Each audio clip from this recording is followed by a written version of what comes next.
Hi team, it's Josh, and today we're going to do the ultimate battle between the Gigabyte Aero 15 OLED and the Razer Blade 15. We are going to award points across 13 different criteria, giving each laptop a score between 1 and 10 on each of those criteria, with 10 being the very best. We're going to sum them up at the end and see which one is the ultimate winner. Now, before we do, I've posted my reviews of both of these laptops in the description below. I do recommend you watch them because there is a couple of items that I show in a little bit more detail in those reviews. Now, if anything conflicts between what I'm saying today and what I put in these reviews, just bear in mind I've had these laptops for a couple of weeks extra now since I posted the reviews. So please listen to what I'm saying today in the event that there is some differences. All right, let's get into it. Firstly, the displays. Both of these laptops have excellent panels. On this side, the Gigabyte Aero 15 has a 4K OLED panel. It's sharp, it's crisp, it's vibrant, and it's quite bright. It is great for content creation. It's really good for programming because you can see tiny text, and it surprised me at how good it was for gaming. Even though it's capped at 60 FPS, this laptop, I can make out enemies in high-paced FPS games easier than, say, this laptop with, say, 70 or 80 FPS. Now, onto the Razer Blade 15. It is an excellent gaming monitor. It's quite bright, the colors look really good, I got low backlight bleed, and there's no graininess. Now, given how good the displays are on these two laptops, I'm going to give a 9 to this one and an 8 to this one. Onto the keyboard. The Gigabyte Aero 15 is a joy to use. The keys have ample key travel and they're quite clicky. That being said, the secondary function keys do not light up, which is really a little bit of a pain if using it in the dark. You can set the color on individual keys in their software, so I did change the colors on key secondary functions like screen brightness, and that did help. Razer Blade 15. The keyboard really isn't great. It feels mushy and the key travel is low. It's not that enjoyable to use. Plus, the arrow keys on the right are shifted one key layout to the left. And so often when I reach over to use them, I'm hitting the wrong key. That being said, it does have a very innovative function that when I press the function key, the keyboard goes dark and just the function keys light up, showing the secondary function. It's very, very helpful. With that in mind, I'm going to give an 8 to the Gigabyte Aero 15 and a 6 to the Razer Blade 15.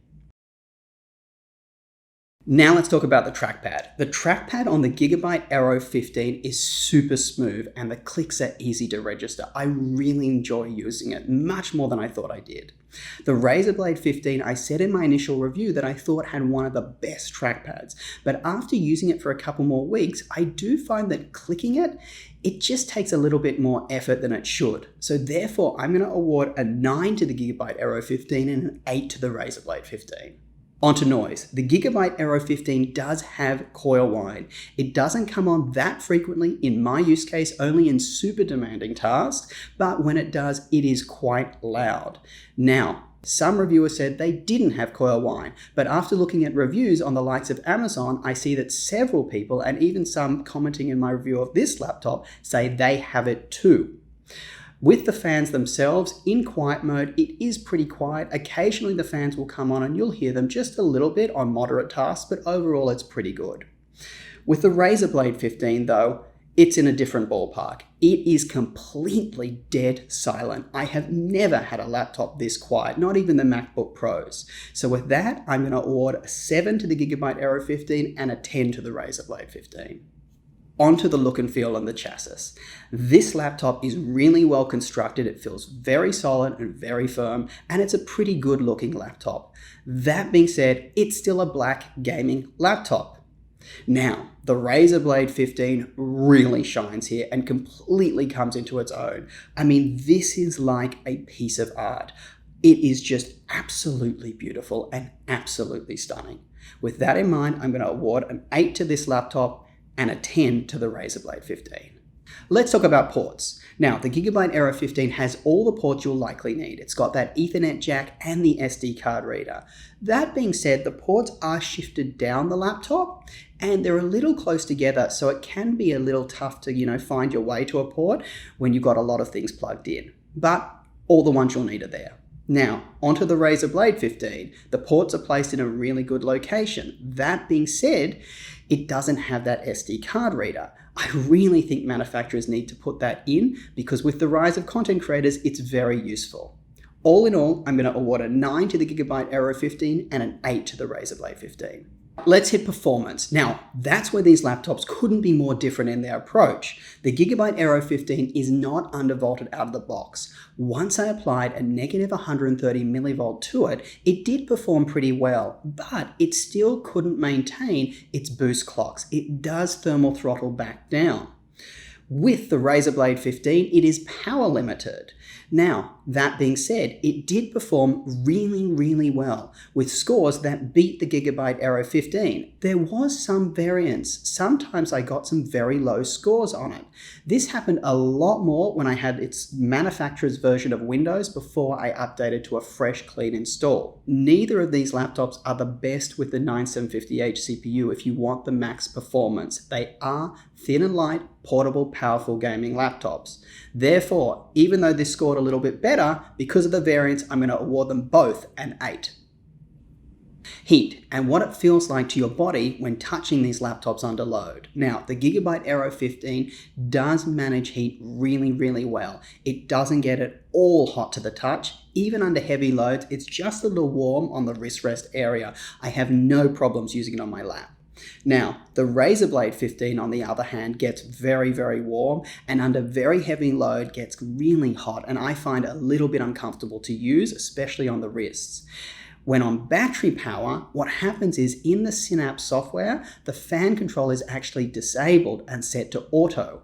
Now, that meant that it got very warm on my lap and there wasn't anything I could do about it. I did call Razer and they say their engineers know about it and are trying to fix the Synapse software to enable that. I'm going to award an 8 to the Gigabyte Aero 15 and a 5 to the Razer Blade 15. Sound. The Gigabyte Aero 15 speakers are downward facing, so that means that if you're using it on your lap or propped up in bed to watch a movie, the volume just really isn't going to be there. Plus, even when you're not in that position, it sounds just a little bit tinny. The Razer Blade 15 on the other side just shines. It has excellent clear sound that's loud, and of course the speakers are upward facing. I'm going to award a 5 to the Gigabyte Aero 15 and a 9 to the Razer Blade 15. On to the important criteria of stability. The Gigabyte Aero 15 is a very stable laptop. I've had no problems with blue screens or system crashes. That being said, there is a problem with the card reader. I put in a memory card, it tells me that it's corrupted and requires formatting. The first time I had this, I was shocked. I thought, what's happened here? And I lost a lot of data. I thought I had a bad memory card. Then a couple of viewers of this channel said that they also had that problem. One even recommended I install an older driver, which he suggested and gave me a links to. Even with that driver, it still happens. On the Razer Blade 15, if you've watched my prior reviews, you'll notice that I say it crashes, and it does. I had a couple of blue screens which I filmed. I did install a fresh copy of Windows, which helped a lot compared to the manufacturer's version, and since then I've only had 2 blue screens in the last 10 days. That being said, it's still blue screens and that isn't good. So with the card reader factored in, I'm going to award an 8 to the Gigabyte Aero 15 and a 5 to the Razer Blade 15. On to weight, and both of these laptops are light laptops for what they are. The Gigabyte Aero 15 is a couple of 100 grams heavier, especially when you factor in the charger. So with that in mind, I'm going to award a 7 to the Gigabyte Aero 15 and a 9 to the Razer Blade 15. Onto battery life, and as you've probably seen, the Gigabyte Aero 15 has a very large battery. So even for these parts, it gets some good battery life. I'm getting some big variance. Sometimes it's 4 hours of usage, sometimes it's 6. It's very variable depending on what I'm doing. Onto the Razer Blade 15, and the battery life really isn't that great. I get probably around 3 to 4 hours on it depending on what I'm doing. So with that in mind, I'm going to give an 8 to the Gigabyte Aero 15 and a 6 to the Razer Blade 15. The final criteria, webcams. Both of these laptops really have dreadful web cameras. The quality of the camera just isn't there. And I personally believe that manufacturers making devices for $1,000 to $2,000 plus really ought to be putting in better quality cameras.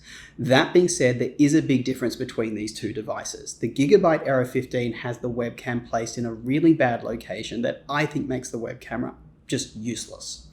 The Razer Blade 15 has it in the right location that makes it barely passable. Therefore, I'm going to award a 3 to the Gigabyte Aero 15 and a 6 to the Razer Blade 15. But before we add up the final scores, I'm going to award 1 bonus point to the Gigabyte Aero 15 for having a second M.2 slot. And now, what you've been waiting for, the final tally. As you can see, it was super close, but we have to declare a winner, and it's the Razer Blade 15 on 99 points. The Gigabyte Aero 15 was close behind it on 97. What's interesting though is if you normalize the points out of 5, you'll see that the Razer Blade 15 got 3.8 and the Gigabyte Aero 15 got 3.7. So manufacturers, there's work to be done on both these laptops.